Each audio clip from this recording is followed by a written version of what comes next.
반갑습니다. 오늘 계속해서 여호수아 바로 알기 들어가 보도록 하겠습니다. 서론적으로 말씀드릴 것은 성경은 언약이라고 하는 관점에서 보아야 성취라고 하는 부분이 드러나게 되어 있습니다. 그래서 성경은 언약적으로 구약, 옛 언약, 신약, 새 언약, 이 언약의 관점에서 성경을 보는 것 대단히 중요합니다. 오늘 또 그 언약적인 관점에서 여호수아를 바로 보는 이 작업을 시작해 보도록 하겠습니다. 하나님께서 이스라엘 백성들에게 요단으로 건너가라고 명령을 하십니다. 여호와 하나님께서 함께 갈 테니까 너희들은 강하고 담대하라고 권면하십니다. 그래서 백성들이 요단강을 건너갈 준비를 하죠. 여리고 성이 딱 앞에 보입니다. 엄청나게 큰 성벽이죠. 이중 성벽에다가 그러니까 말 두 마리가 그 성벽 위에 성루에서 달릴 수 있는 아주 웅장한 성이죠. 이 성이 딱 버티고 있습니다. 그래서 사정을 알기 위해서 두 사람의 정탐꾼을 거기에 파송하게 되죠. 발각이 돼서 잡힐 위기에 성루에 있는 기생 라합의 집으로 들어가게 됩니다. 거기서 라합과 정탐꾼 두 사람이 만납니다.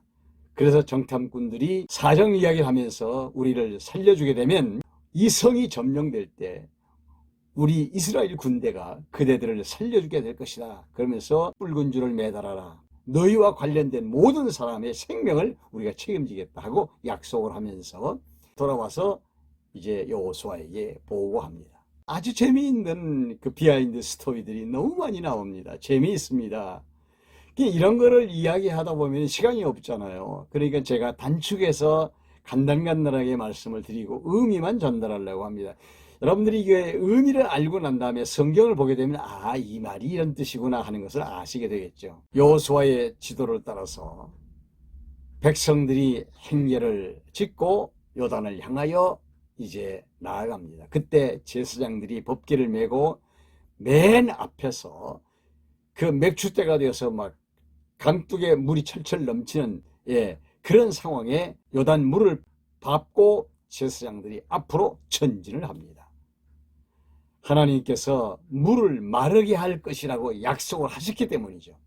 그래서 나아가면 물이 줄고 해서 요단 한 복판에 마른 땅에 제사장들이 법궤를 메고 섭니다.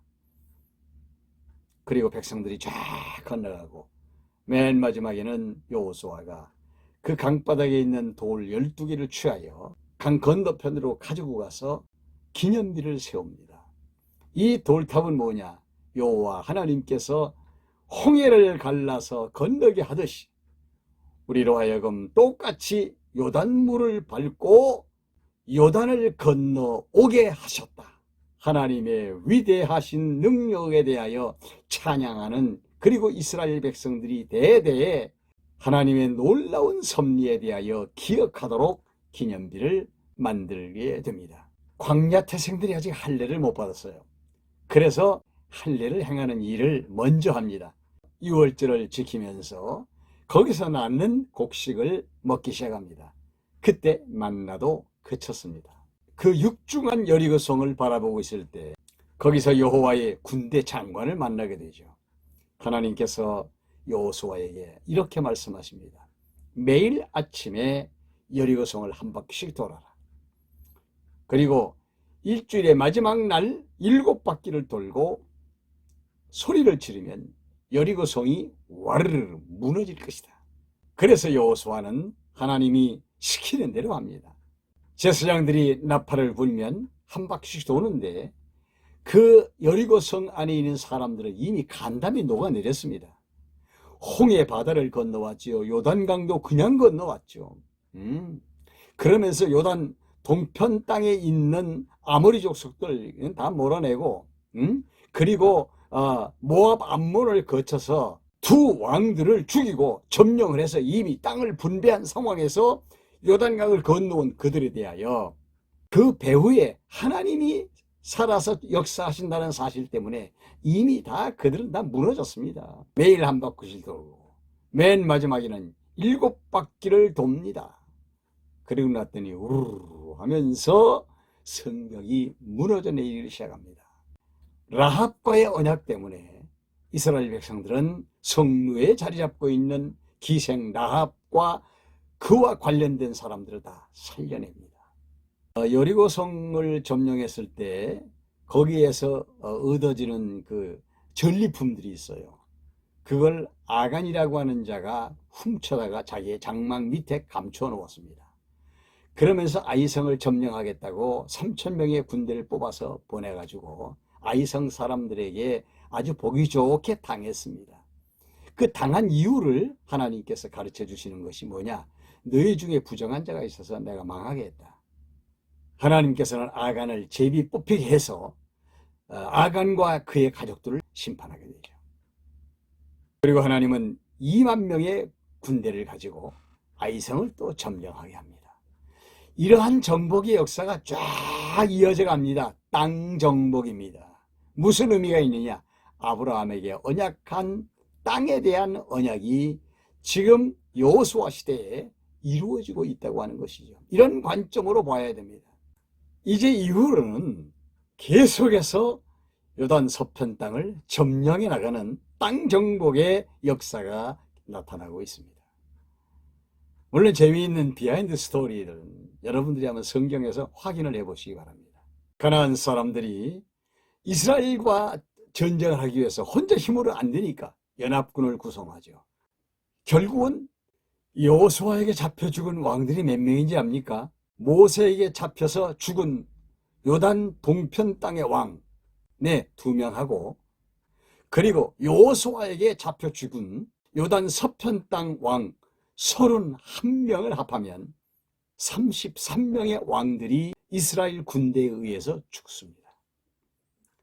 그래서 33개의 성을 점령했고, 그리고 그 성을 여호수아는 자기 백성들에게 분배를 합니다.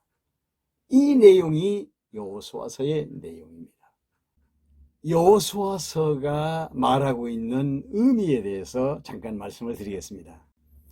여러분, 여호수아서는 가나안 정복기입니다. 말하자면 가나안 땅을 이스라엘 백성들이 어떻게 정복해 나갔는지에 대한 기록이 지금 여호수아서에 담겨져 있는 거죠. 뭐 재미있는 얘기 많이 있습니다. 여러분들 한번 여호수아서를 살펴보시고요. 중요한 것은 땅이라고 하는 주제를 가지고 여호수아서는 기록이 되어 있습니다. 어떤 의미가 있느냐? 아담 언약과도 관계가 있고 또 아브라함 언약과는 직접 관계가 있습니다. 무슨 말인가 하면 하나님께서 아담에게 창세기 1장 28절에 자손 땅 통치라고 하는 언약을 주십니다. 이 언약은 국가 언약이죠. 국민, 국토, 주권, 그러니까 자손 땅 통치, 이거는 나라를 세워주겠다는 언약인데, 우리가 이미 앞에서 배운 것처럼 아담 언약은 예수 그리스도를 통해서 이루어질 미래의 언약입니다. 그러나 아브라함의 언약은 구약에서 성취가 됩니다. 왜 그런가 하면 아담 언약, 즉 예수 그리스도가 이 땅에 오셔서 이루실 언약에 대한 모형이요, 그림자요, 샘플이기 때문에 그렇습니다. 그래서 분명히 하나님이 살아계셔서 존재하시는 여호와이신데 그분이 아브라함에게 자손을 언약하셔서 이루어 주셨고, 이미 그 다음에 땅을 언약하셔서 이미 모세와 여호수아를 통해서 이루어 주셨고, 그렇죠? 그 다음에는 통치 언약, 즉 왕을 세워서 나라를 만들어주는 일만 남았는데, 이제 사사기에 들어가서 이스라엘 백성들에게 왕을 보내주시기 전에 그들을 한번 흔들어 보시는, 또 시험하는 기간이 있습니다. 그것이 사사기의 기간입니다. 여호수아가 가나안 땅을 점령하기까지의 아브라함의 언약은 아브라함부터 700년 정도의 기간 후에 이루어지는 것입니다. 놀랍지 않습니까? 그러나 여호수아에서 아주 중요한 부분 하나가 있습니다. 그게 뭐냐면 모세를 알고 있고 여호수아를 알고 있고 광야의 노정에서 경험을 한 그 세대가 사라지고 난 다음에 그들의 후손들의 시대에는 문제가 옵니다. 어떤 문제가 오느냐? 불신앙이라고 하는 문제가 옵니다. 그래서 성경은 그렇게 말해요. 모세를 알고 있고 광야의 경험을 가지고 있으며 여호수아를 알고 있는 사람들이 죽고 난 다음에는 이스라엘 백성들은 여호와 하나님을 배반한다 이겁니다. 그래서 하나님이 사사기에 들어가서는 계속적으로 땅을 주운 것을 빼앗기게 하시고 빼앗긴 걸 다시 찾게도 하시고 하는 그런 이제 역사를 사사기서 몇백 년 동안 이 사사기의 역사를 통해서 이스라엘 백성들에게 여호와의 언약을 고취시키고 하나님의 살아계심을 그들에게 때를 따라서 사사들을 통해서 증거하고 나타나게 되죠. 여기까지 말씀드렸습니다. 조박사 성경 1, 2부는 그래도 어느 정도 성경에 지식이 있는 분들은 성경을 깊이 있게 의미를 파악하는 데 아주 좋습니다. 남은 시간도 복된 시간 보내시길 바랍니다. 대단히 감사합니다.